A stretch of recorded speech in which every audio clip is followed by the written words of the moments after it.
ഹരേ കൃഷ്ണ. എല്ലാവർക്കും മാധവത്തിലേക്ക് സ്വാഗതം.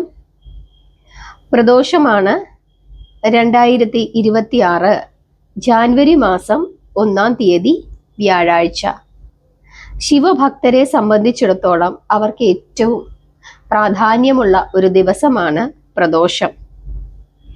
ത്രയോദശി തിഥിയിലാണ് സാധാരണയായി പ്രദോഷം ആചരിക്കുന്നത്. അതും ത്രയോദശി തിഥി സന്ധ്യാസമയത്ത് വരുന്ന ദിവസം. ആ ദിവസമാണ് നമ്മൾ പ്രദോഷമായി ആചരിക്കുന്നത്. ഇത്തവണ ത്രയോദശി തിഥി വരുന്നത് 2026 ജാനുവരി മാസം 1-ാം തീയതി പുലർച്ചെ 1:47 മുതൽ 2026 ജാനുവരി മാസം 1-ാം തീയതി രാത്രി 10:22 വരെയാണ്. അതുകൊണ്ട് തന്നെ ഇത്തവണ പ്രദോഷമായി ആചരിക്കുന്നത് സന്ധ്യാസമയത്ത് ത്രയോദശി തിഥി വരുന്ന ജാനുവരി മാസം 1-ാം തീയതിയാണ്.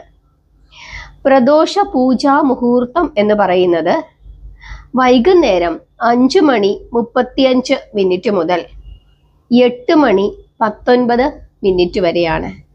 ഈ സമയത്ത് നമഃശിവായ മന്ത്രം ജപിച്ച് ഭഗവാനെ പ്രാർത്ഥിക്കുന്നത് വളരെ വളരെ ശ്രേഷ്ഠമാണ്. എന്താണ് പ്രദോഷം? പ്രദോഷ വ്രതം എങ്ങനെയാണ് എടുക്കുന്നത്? വ്യാഴാഴ്ച വരുന്ന പ്രദോഷത്തിന് എന്താണ് പ്രാധാന്യം? വ്യാഴാഴ്ച വരുന്ന പ്രദോഷത്തിന്റെ പേരെന്താണ്? കഥ എന്താണ്? ഈ കാര്യങ്ങളൊക്കെയാണ് ഇന്ന് നമ്മൾ നോക്കുന്നത്. നമുക്ക് എല്ലാവർക്കും അറിയാം പാലാഴി മഥനം. പാലാഴി മഥനം നടത്തുന്നത് എന്തിനു വേണ്ടിയിട്ടാണ്? ദുർവാസാവ് മഹർഷി ഇന്ദ്രനെ ശപിക്കുന്നു. ഇന്ദ്രനും മറ്റു ദേവന്മാർക്കുമെല്ലാം ജരാനരകൾ ബാധിക്കട്ടെ എന്നാണ് ശപിച്ചത്. അതിന് കാരണം ദുർവാസാവ് മഹർഷി കൊടുത്ത ആ ദിവ്യമായ പൂമാല ഇന്ദ്രൻ അവഹേളിച്ചു എന്ന് കരുതിയിട്ടാണ്.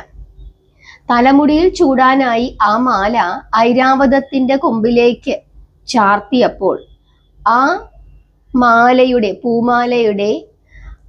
സുഗന്ധം കൊണ്ട് വണ്ടുകളൊക്കെ വന്ന് ഇങ്ങനെ ആ മാലയിൽ ഇരിക്കാനായി ശ്രമിച്ചപ്പോൾ ഐരാവതത്തിന് ബുദ്ധിമുട്ടുണ്ടാവുകയും ഐരാവതം ആ മാലയെടുത്ത് താഴേക്ക് ഇട്ട് ചവിട്ടുകയും ചെയ്തു.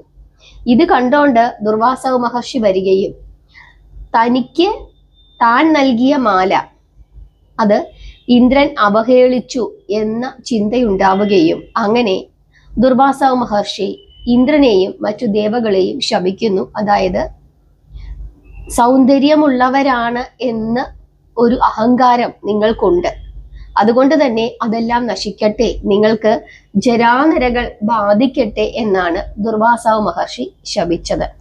ശാപമോചനത്തിനായി അപേക്ഷിച്ചപ്പോൾ പാലാഴി കടയാനും അതിൽ നിന്ന് ലഭിക്കുന്ന അമൃത് ഭക്ഷിച്ചാല് നിങ്ങളുടെ ജരാനരകൾ അകലും എന്ന് ദുർവാസാവ് മഹർഷി പറയുകയും ചെയ്തു. അങ്ങനെ ദേവന്മാർ അമൃത് കടയുവാനായി തീരുമാനിക്കുന്നു. പക്ഷേ അവരൊറ്റയ്ക്ക് വിചാരിച്ചാൽ പാലാഴി കടയാൻ സാധിക്കുകയില്ല. അതിനായി അസുരന്മാരെ കൂടി കൂട്ടിന് വിളിക്കാം എന്ന തീരുമാനത്തിൽ എത്തിച്ചേരുകയും എന്നാൽ അസുരന്മാർ ഈ ഒരു ഉദ്യമത്തിന് തയ്യാറായതുമില്ല. അങ്ങനെ അവസാനം മഹാദേവന്റെ ആജ്ഞപ്രകാരമാണ് അസുരന്മാർ തയ്യാറായത്. അങ്ങനെ അസുരന്മാർ പാലാഴി കടയാനായി വരികയും മന്ദരപർവ്വതത്തെ മത്തായും വാസുകിയെ കയറായും സ്വീകരിച്ചുകൊണ്ട് ദേവന്മാരും അസുരന്മാരും പാലാഴി കടയുകയാണ്.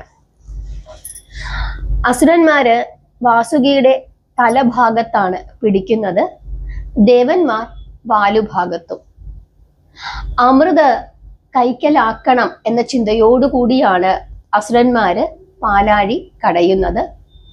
അങ്ങനെ കുറച്ചു കഴിഞ്ഞപ്പോൾ വാസുകിക്ക് വല്ലാത്ത ഒരു ക്ഷീണം തോന്നി. കാരണം രണ്ട് വശത്തു നിന്നും ആളുകൾ ഇങ്ങനെ പിടിച്ചങ്ങോട്ടും ഇങ്ങോട്ടും വലിക്കുന്നു. അത് മാത്രമല്ല മന്ദരപർവ്വതത്തെ ഇങ്ങനെ ചുറ്റിയിരിക്കുകയാണ്. അതിന്റെ ഫലമായിട്ട് വാസുകിക്ക് വലിയ ക്ഷീണം തോന്നുകയും വാസുകി ഛർദിക്കാനായി പോവുകയും ചെയ്യുന്നു. ഛർദിച്ചില്ല അതിനു മുമ്പ് തന്നെ, അതായത് വാസുകിയുടെ കണ്ണുകളൊക്കെ ഇങ്ങനെ തുറിച്ചു വരികയും നാവ് പുറത്തേക്ക് നീട്ടി ഛർദിക്കാനായി തുടങ്ങുകയും ചെയ്യുന്നു. ആ സമയത്ത് തന്നെ, അത്രയും ആയപ്പോൾ തന്നെ 14 ലോകങ്ങൾക്കും ശ്വാസം കിട്ടാതെയായി.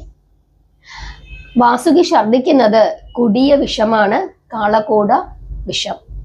അത്രയും കൊടിയ വിഷം താഴേക്ക് പതിച്ചു കഴിഞ്ഞാൽ 14 ലോകങ്ങളും നശിക്കും. എന്തു ചെയ്യും എന്ന് അറിയാതെ എല്ലാവരും പരിഭ്രമിച്ചു നിന്ന ആ അവസ്ഥയിൽ മഹാദേവൻ സർവലോകങ്ങളെയും സംരക്ഷിക്കുന്നതിനായി ആ കാളകൂട വിഷത്തെ തൻ്റെ തൃക്കൈയിൽ ഏറ്റുവാങ്ങുകയും അത് സ്വശരീരത്തിലേക്ക് സ്വീകരിക്കുകയും ചെയ്തു. അങ്ങനെയാണ് ഭഗവാന് നീലകണ്ഠൻ എന്ന പേര് സിദ്ധിച്ചത്. വിഷമാണ് ഭക്ഷിച്ചത്. അതിൻ്റെ ഫലമായി മഹാദേവന് ക്ഷീണമുണ്ടാവുകയും ദേവൻ ശ്രീ പാർവതീദേവിയുടെ മടിയിൽ തലവെച്ച് വിശ്രമിക്കുകയും ചെയ്തു. അല്പസമയം മയങ്ങി. ഭഗവാനെ പ്രാർത്ഥിച്ചുകൊണ്ട് സകല ജീവരാശികളും കൈലാസത്തിൽ തന്നെ നിന്നു എന്നും എല്ലാവരും നമഃശിവായ മന്ത്രം ജപിച്ചുകൊണ്ട് അവിടെ ഭഗവാൻ ഉണരുന്നതും കാത്ത് നിന്നു എന്നാണ് ഐതിഹ്യം പറയുന്നത്. അങ്ങനെ കുറച്ച് സമയം കഴിഞ്ഞപ്പോൾ ഭഗവാൻ ഉണർന്ന് എഴുന്നേറ്റു. ഭഗവാൻ ഉണർന്ന് എഴുന്നേറ്റത് ഒരു ത്രയോദശി സന്ധ്യാവേളയിലാണ്. ഭഗവാൻ ഉണർന്ന് എഴുന്നേറ്റ ആ ത്രയോദശി സന്ധ്യാവേളയ്ക്കാണ് പ്രദോഷം എന്ന് പറയുന്നത്. സകല ദോഷങ്ങളും നീക്കുന്ന ആ പുണ്യമായ സന്ധ്യ. അങ്ങനെ ഭഗവാൻ ഉണർന്ന് എഴുന്നേൽക്കുന്നു. പാർവതി ദേവിയെ സന്തോഷിപ്പിക്കുന്നതിനായി ഭഗവാൻ ആനന്ദ നടനം ആടി എന്നാണ് വിശ്വസിക്കുന്നത്. ആ സമയത്ത് സകല ദേവന്മാരും സന്തോഷിച്ചു. സരസ്വതി ദേവി വീണമീട്ടി, ഗന്ധർവന്മാർ പാട്ടുപാടി, ഭഗവാൻ ആനന്ദ നടനം ആടി. ഈ സമയത്ത് സകല ദേവന്മാരും ഭഗവാനെ വാഴ്ത്തി സ്തുതിച്ചു. എല്ലാവർക്കും വളരെയധികം സന്തോഷവുമായി. അതുകൊണ്ട് തന്നെ ഈ പ്രദോഷ സന്ധ്യാകാലത്തിന് വളരെയധികം പ്രാധാന്യം ഭക്തജനങ്ങൾ കൊടുക്കുകയും ഈ സമയത്ത് ആര് എവിടെ ഇരുന്ന് നമഃശിവായ മന്ത്രം ജപിക്കുന്നുവോ അവർക്ക് സകല ദേവതകളുടെയും അനുഗ്രഹം ഉണ്ടാകും എന്നാണ് വിശ്വസിക്കുന്നത്. അതുകൊണ്ട് തന്നെ പ്രദോഷ സന്ധ്യയ്ക്ക് വളരെയധികം പ്രാധാന്യമുണ്ട്. ആ സമയത്ത് നമ്മൾ വ്രതമായി അനുഷ്ഠിച്ചില്ലെങ്കിലും സന്ധ്യാസമയത്ത് നമഃശിവായ മന്ത്രം ജപിക്കുകയോ ശിവക്ഷേത്ര ദർശനം നടത്തുകയോ ചെയ്യണം. ഇനി വ്രതം എങ്ങനെയാണ് എടുക്കുന്നത്? സാധാരണ വ്രതത്തിന്റെ ശരിയായ രീതി എന്ന് പറയുന്നത് പ്രദോഷ ദിവസം അതിരാവിലെ മുതൽ സന്ധ്യാസമയം വരെ ഒന്നും കഴിക്കില്ല. സന്ധ്യയ്ക്ക് ശിവക്ഷേത്ര ദർശനം നടത്തുകയും ഒരു കരിക്കും കുറച്ച് പഴങ്ങളും ഭഗവാന് നൈവേദ്യമായി സമർപ്പിച്ചിട്ട് അവിടെ നിന്നും നൈവേദ്യമായി നമുക്ക് തിരിച്ചു തരുന്ന, അതായത് പൂജിച്ച് തിരിച്ചു തരുന്ന ആ കരിക്കിന്റെ വെള്ളം കുടിച്ചും പഴങ്ങൾ കഴിച്ചും നമ്മുടെ വ്രതം ദീപാരാധന പ്രാർത്ഥനയ്ക്ക് ശേഷം അത് കഴിച്ച് നമ്മുടെ ആ വ്രതം അവസാനിപ്പിക്കും. അതിനുശേഷം അരി ഭക്ഷണം കഴിക്കും, ചോറുണ്ണും. ക്ഷേത്രത്തിൽ നിന്ന് ലഭിക്കുന്ന ചോറോ അല്ലെങ്കിൽ വീട്ടിലാണെങ്കിൽ നമ്മൾ കുറച്ച് പച്ചരി വറ്റിച്ച് അത് മോരും ഉള്ളി ചേർക്കാത്ത ചമ്മന്തിയും ഒക്കെ കൂട്ടി കഴിക്കും. മഹാശിവക്ഷേത്രങ്ങളിലൊക്കെ തന്നെ അന്നദാനം കാണും. ഇവിടെ തിരുവനന്തപുരം ശ്രീകണ്ഠേശ്വരം ക്ഷേത്രത്തില് എല്ലാ പ്രദോഷ സന്ധ്യാവേളകളിലും പ്രദോഷം എടുത്തിട്ട് നമ്മൾ ദീപാരാധന കഴിഞ്ഞ് വരുന്ന അവസരത്തിൽ അവിടെ ചോറും സാമ്പാറും മോരും ചമ്മന്തിയും ഒക്കെ കൊടുക്കാറുണ്ട്. ഉള്ളി ചേർക്കാത്ത കൂട്ടാനാണ് കഴിക്കുന്നത്. ചെറിയ ക്ഷേത്രങ്ങളിൽ കാണാറില്ല. പക്ഷെ ചോറ് നൈവേദ്യമായി നമ്മൾ എഴുതിച്ചു കഴിഞ്ഞാൽ ചോറ് കിട്ടും. അതല്ലെങ്കിൽ വീട്ടിൽ നമുക്ക് വെച്ച് കഴിക്കാം. ഇങ്ങനെയാണ് സാധാരണ പ്രദോഷ വ്രതം എടുക്കുന്നത്. പക്ഷെ അസുഖമുള്ളവര് പ്രായമായ ആളുകള്, മരുന്ന് കഴിക്കുന്ന ആളുകള്, ഗർഭിണികള്, ഇങ്ങനെയുള്ള ആളുകളൊക്കെ ഉണ്ട്. അവർക്ക് ചിലപ്പോൾ രാവിലെ മുതൽ വൈകുന്നേരം വരെ ഒന്നും കഴിക്കാതെ ഇരിക്കുന്നത് ബുദ്ധിമുട്ടാകും. അതുകൊണ്ട് ഒന്നുകിൽ പഴവർഗ്ഗങ്ങൾ മാത്രം കഴിച്ചിരിക്കുക, അല്ലെങ്കിൽ അരി ഭക്ഷണം ഉപേക്ഷിച്ചിട്ട് ഗോതമ്പ് അങ്ങനെ എന്തെങ്കിലും കഴിച്ചിരിക്കുക.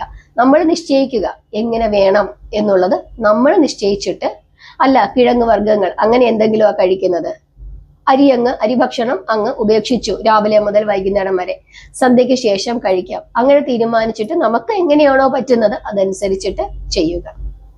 ഇതാണ് പ്രദോഷ വ്രതത്തിന്റെ കഥ. ഇത്തവണ വരുന്ന പ്രദോഷം വ്യാഴാഴ്ച ആയതുകൊണ്ട് വ്യാഴാഴ്ച വരുന്ന പ്രദോഷത്തിന് ഗുരുപ്രദോഷം എന്നാണ് വിളിക്കുന്നത്. ബൃഹസ്പതിയുമായി ബന്ധപ്പെട്ടാണ് ഈ പ്രദോഷ വ്രതത്തെ നമ്മൾ കണക്കാക്കുന്നത്. ബൃഹസ്പതി ആരാണ്? ദേവഗുരുവാണ്. അതുകൊണ്ട് തന്നെ ദേവഗുരുവിന്റെ അനുഗ്രഹവും നമുക്ക് ലഭിക്കുന്നു. വിദ്യ, ജ്ഞാനം, സമ്പത്ത് ഇവയൊക്കെ ലഭിക്കുന്നതിന് ഈ പ്രദോഷം എടുക്കുന്നത് വളരെ ശ്രേഷ്ഠമാണ് എന്ന് വിശ്വസിക്കുന്നു. വ്യാഴാഴ്ച വരുന്ന പ്രദോഷം ഗുരുപ്രദോഷമാണ് എന്ന് നമ്മൾ പറഞ്ഞു. ഈ പ്രദോഷത്തിന്, അതായത് വ്യാഴാഴ്ച വരുന്ന പ്രദോഷത്തിന് ഒരു കഥയുണ്ട്. അതായത് സൂതനാണ് ഈ കഥ പറഞ്ഞു തരുന്നത്. ഒരിക്കല് ദേവരാജാവായ ഇന്ദ്രൻ അസുരന്മാരുമായി യുദ്ധം ചെയ്യുന്നു. ഇന്ദ്രനുമായുള്ള യുദ്ധത്തിൽ ധാരാളം അസുരന്മാർ മരിക്കുന്നു. ഇത് കണ്ട് അവരുടെ രാജാവായ വൃതാസുരന് വളരെയധികം ദേഷ്യം തോന്നുകയും ഈ വൃതാസുരൻ തന്റെ മായാശക്തി കൊണ്ട് ഒരു ഭീകര ജീവിയായി പരിണമിക്കുകയും ചെയ്യുന്നു. എന്നിട്ട് ഇന്ദ്രനുമായി യുദ്ധം ചെയ്യാൻ തുടങ്ങുന്നു. ഇന്ദ്രനും മറ്റുള്ള ദേവന്മാരും ഭയപ്പെടുന്നു. അവര് ഭയന്ന് ദേവഗുരുവിനെ ശരണം പ്രാപിക്കുന്നു. അവര് പറഞ്ഞു, അല്ലയോ ദേവഗുരു, ഞങ്ങളെ രക്ഷിക്കണം. ഒരു ഭീകരനായ ജീവിയായി വൃതാസുരൻ സ്വർഗത്തിൽ വന്ന് യുദ്ധം ചെയ്യുന്നു, ഞങ്ങളെ രക്ഷിക്കണം എന്ന് പറയുന്നു.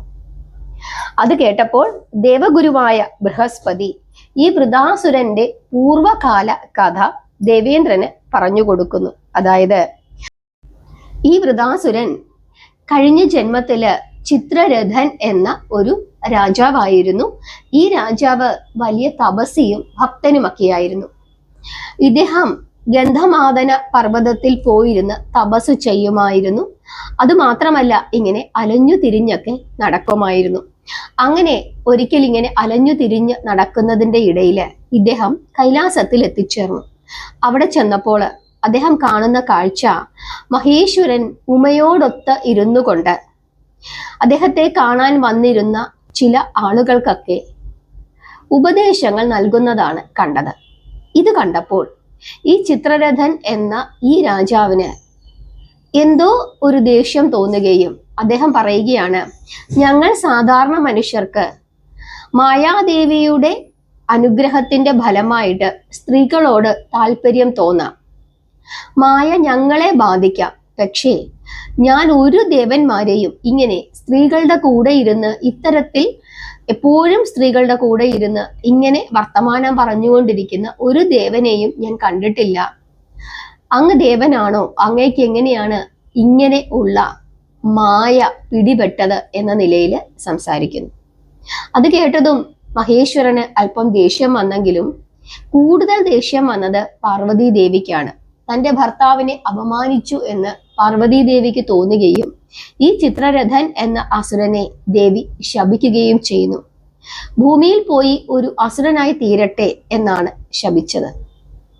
അങ്ങനെ ദേവി ശപിച്ച ആ രാജാവ് പിന്നീട് ഭൂമിയിലേക്ക് വരികയും ഇപ്പോൾ അസുരനായി തീർന്നിരിക്കുകയും ചെയ്യുന്നു. ആ അസുരനാണ് വൃതാസുരൻ. വൃതാസുരൻ ബ്രഹ്മചര്യം അനുഷ്ഠിച്ച് തൻ്റെ ശാപമോചനത്തിന് വേണ്ടി മഹേശ്വരനെ പ്രീതിപ്പെടുത്തിയിട്ടുണ്ട്. അതുകൊണ്ട് തന്നെ അത്ര പെട്ടെന്നൊന്നും വൃതാസുരനെ വധിക്കാൻ സാധിക്കുകയില്ല എന്ന് ബൃഹസ്പതി ദേവേന്ദ്രനോട് പറയുന്നു.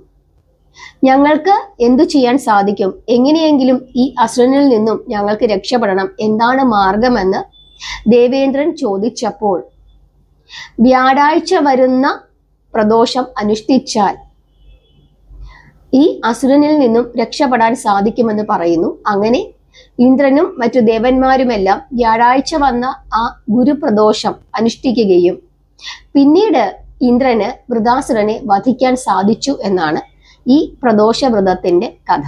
ഇതാണ് വ്യാഴാഴ്ച വരുന്ന പ്രദോഷവ്രതത്തിന്റെ, അതായത് ഗുരുപ്രദോഷത്തിന്റെ കഥ. പ്രദോഷവ്രതം നമ്മൾ സാധാരണയായി അനുഷ്ഠിക്കുന്നത് മഹേശ്വര പ്രീതിക്ക് വേണ്ടിയിട്ടാണ്.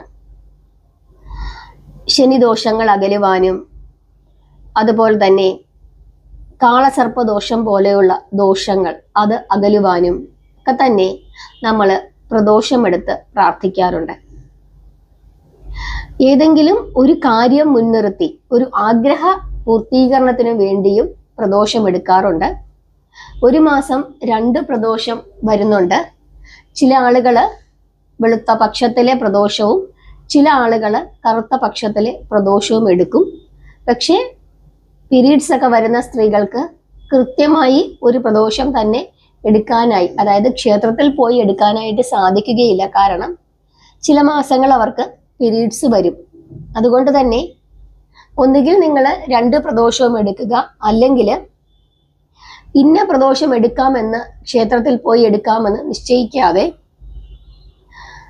ഏതാണോ നിങ്ങൾക്ക് ക്ഷേത്രത്തിൽ പോയി ആ സമയത്ത് എടുക്കാൻ പറ്റുന്നത് അത് ക്ഷേത്രത്തിൽ പോയി എടുക്കുകയും, പറ്റാത്ത ദിവസങ്ങൾ, ആ ദിവസങ്ങളിൽ വരുന്ന പ്രദോഷത്തിന്റെ ആഹാരങ്ങളെല്ലാം കഴിച്ചുകൊണ്ട് വീട്ടിലിരുന്ന് നമഃശിവായ മന്ത്രം ജപിച്ച് ഇരിക്കാവുന്നതുമാണ്. വളരെ വളരെ ഉത്തമമാണ് പ്രദോഷവ്രതം എടുക്കുന്നത്.